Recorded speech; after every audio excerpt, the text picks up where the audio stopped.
അഭിനേതാക്കൾ അഭിനയിക്കുന്നതിനുപരിയായിട്ട് ചിലപ്പം പല മൾട്ടി ടാസ്കിംഗ് ആയിട്ട് സിനിമയിൽ തന്നെ പല വിഭാഗങ്ങളും കൈകാര്യം ചെയ്തിട്ടുണ്ടായിരിക്കും. അതായത് ഞാൻ ഉദ്ദേശിച്ച് വരുന്നില്ല, അഭിനേതാക്കൾ തന്നെ ചിലപ്പോൾ പ്രൊഡ്യൂസ് ചെയ്തിട്ടുണ്ടായിരിക്കും, സംവിധാനം ചെയ്തിട്ടുണ്ടായിരിക്കും, കഥ എഴുതിയിട്ടുണ്ടായിരിക്കും, തിരക്കഥ എഴുതിയിട്ടുണ്ടായിരിക്കും, അങ്ങനെ ഒരുപാട് കാര്യങ്ങൾ ചെയ്തിട്ടുണ്ടായിരിക്കും.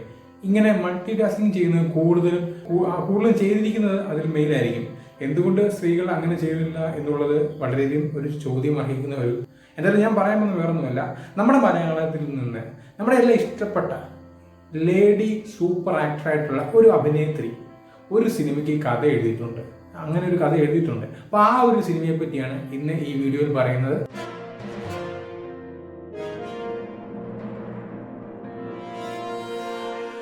എന്നാൽ നമുക്കെല്ലാവരും ഇഷ്ടപ്പെട്ട ഒരു സൂപ്പർ ആക്ടർ ഒരു സിനിമയ്ക്ക് കഥ എഴുതിയിട്ടുണ്ട്. അപ്പോൾ ആ ഒരു സിനിമ ഏതാണെന്ന് പറയാൻ പറ്റും. അതിന് മുമ്പ് ആ സിനിമയുടെ കുറച്ച് ഒരു സാരാംശം പറയാം. അപ്പോൾ നിങ്ങൾക്ക് മനസ്സിലാവുമായിരിക്കും ആ സിനിമ ഏതാണെന്നുള്ളത്. വേറൊന്നുമല്ല, ഈ സിനിമ നടക്കുന്ന ഒരു അഗ്രഹാരം, നമുക്കറിയാം, ഒരു അഗ്രഹാരം, പഴയ രീതിയിലൊരു അഗ്രഹാരം, അല്ലെങ്കിൽ ഒരു തെരുവെന്ന് പറയാം.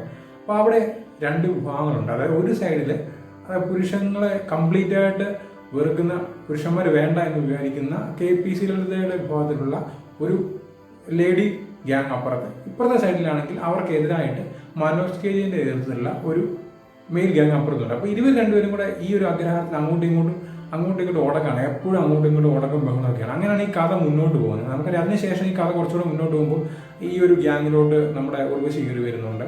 അതുപോലെ തന്നെ ഈ ഒരു ഗ്യാങ്ങിനെ എങ്ങനെയെങ്കിലും ഒന്ന് തറവെട്ടിക്കാൻ എന്നുള്ള നേതൃത്വമായിട്ട് നമ്മുടെ ഈ മനോജ് KJന്റെ ഒരു ഗ്യാങ് ഇപ്പുറത്തുണ്ട്. മനോജ് KJന്റെ ഗ്യാങ്ങിൽ നമ്മുടെ ദിലീപ് ഒരു സുപ്രധാന വേഷം കൈകാര്യം ചെയ്യുന്നുണ്ട്.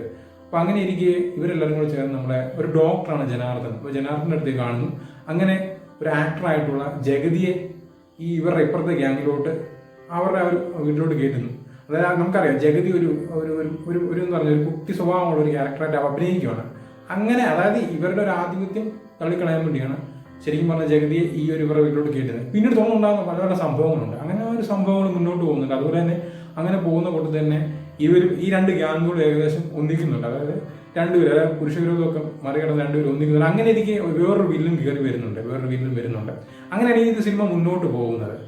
വളരെ ഗംഭീരമായ ഒരു സിനിമയാണ്. അത്യാവശ്യം നല്ല കോമഡിയും ഉള്ളതും, ജഗതിയുടെ പെർഫോമൻസ് ഒക്കെ ഗംഭീരമാണ്. അങ്ങനെ എല്ലാവരും ഉള്ള ഒരു ഗംഭീര സിനിമയാണ്. അപ്പോൾ സിനിമയിൽ ഒട്ടനവധി വലിയൊരു താരനിര തന്നെയുണ്ട്. എടുത്തു പറയുകയാണെങ്കിൽ നമുക്കറിയാം, മനോജ് KJനുണ്ട്, ഉർവശിയുണ്ട്, ദിലീപുണ്ട്, ജഗതിചേട്ടനുണ്ട്, അതുപോലെ ജനാർദ്ദനുണ്ട്, KPC ലളിതയുണ്ട്, വിനയപ്രസാദ് ഉണ്ട്, അങ്ങനെ സായികുമാർ, അങ്ങനെ ഒരുപാട് ക്യാരക്ടേഴ്സ് ഉണ്ട്. അപ്പോൾ ഈ ഒരു സിനിമ സംവിധാനം ചെയ്തിരിക്കുന്ന വിജയ് തമ്പിയാണ്.